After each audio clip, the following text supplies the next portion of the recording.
இன்னைக்கு வந்து international women's day. So I'm wishing all the women in the world and especially people known to me a very, very happy Women's Day. This is a beautiful day to express our love, gratitude and respect for all women around us. இந்த சமயத்தில் வந்து I would like to share about 3 favorite characters of all time who are women.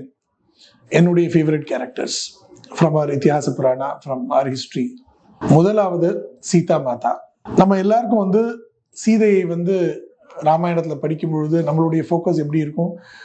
Sita ராமனோட வனவாசம் சென்றது, வனவாசத்திலேருந்து ராவணன் சீதையை வந்து கடத்தி கொண்டு போவது, அதுக்கப்புறம் திருப்பி வந்தோடனே அக்னி பிரவேசம் செய்வது, இந்த மாதிரி மேம்போக்காக அந்த கதையை ஒட்டி நடந்த அந்த இன்சிடென்ட்ஸ் தான் தெரியும். நம்ம சீதா மாதாவை பற்றி இன்டெப்த் கேரக்டர்ஸ் வால்மீகி ராமாயணத்தில் நிறைய பேர் படிச்சிருக்க மாட்டோம். எத்தனையோ இடத்துல வால்மீகி ராமாயணத்தில் சீதை ராமனோட ஆர்கியூ பண்றது வருது, அறிவுபூர்வமாக ஆர்கியூ பண்றது வருது. Stating the facts. She questions him. She tells him when she feels he is wrong, she tells him she is wrong.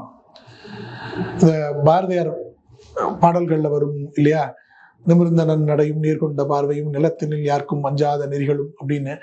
இதுக்கு வந்து ஒரு எடுத்துக்காட்டு சீதா மாதா. ரெண்டாவது வந்து எனக்கு ரொம்ப பிடிச்ச ஒரு விமன் ரோல் மாடல். இந்த மாதிரி எல்லா விமன் மற்றும் இல்ல ஆண்களும் இவங்களை பின்பற்றி இருக்கணும் அப்படின்னு நான் நினைக்கிறது சாவித்ரி. நம்ம சத்யவான் சாவித்ரி அப்படின்ற கதை புராணங்கள்ல கேட்டிருக்கோம். சின்ன வயசுல அந்த காலத்து பழைய படங்கள்ல எல்லாம் பார்த்துருக்கோம். அதுல வந்து the characterization of சாவித்ரி அப்படிங்கிறது ரொம்ப வித்தியாசமா இருக்கும். She was not just any other princess. She was not just any other wife. She was an embodiment of enlightenment. அவங்களுடைய கேரக்டர் எந்த அளவுக்கு ரெசிலியன்ட்னா, she could fight the death and reverse death. உலகத்துல கடவுளாலேயே செய்ய முடியாத ஒரு விஷயம் பல இடங்கள்ல சொல்லப்பட்டிருக்கு, எல்லா மதங்கள்லையும். அது வந்து இங்கே மட்டும் இல்லை, எல்லா நாட்டிலையும் எல்லா மதங்களையும் சொல்லப்பட்டிருக்கிறது. இறப்பை தவிர்க்க முடியாது, அதாவது சாவு வந்து உங்களுக்கு cannot reverse death, அதை வந்து அவாய்டே பண்ண முடியாதுங்கிறது.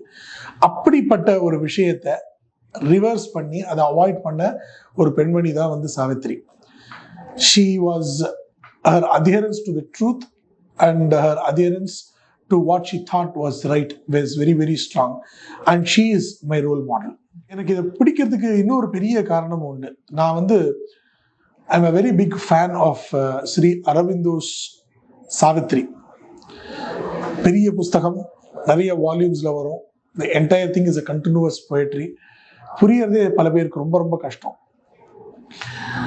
அதுல வந்து சாவித்ரியோருடைய கேரக்டரைசேஷன் ரொம்ப அழகா காமிச்சிருப்பேன். எந்த அளவுக்கு ஒரு என்லைட்டன்ட் பர்சன். சத்யவான்கிறவர் is a embodiment of truth அப்படின்னா, சாவித்ரிங்கிறது is an embodiment of enlightenment அப்படிங்கிறத ரொம்ப அழகா காமிச்சிருப்பேன். இது வரைக்கும் யாராவது படிக்கலைன்னா தயவு செய்து ஸ்ரீ அரவிந்தோஸ் சாவித்ரி படிக்கிறதுக்கு ட்ரை பண்ணுங்க, ரொம்ப அழகா இருக்கும். She is my role model.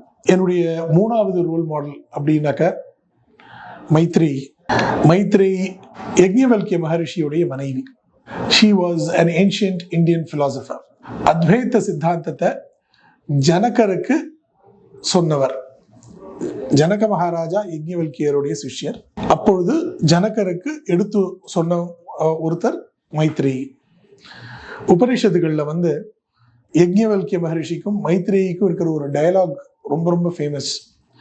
அது வந்து ரொம்ப அழகா இந்த உலகத்துடைய philosophy of the creation of the universe ரொம்ப அழகா எடுத்து சொல்லும், especially of the life, and it also explains very, very beautifully the philosophy of non-duality. அத்வைத சித்தாந்தம், தமிழ்ல சொன்னா அல்லுருமை தத்துவம். இது ரொம்ப அழகா சொல்லக்கூடிய ஒரு டயலாக் அது. She was one of the greatest ancient philosophers. These 3 role models of mine. I'm again wishing you all a very, very happy Women's Day. Enjoy the day forever.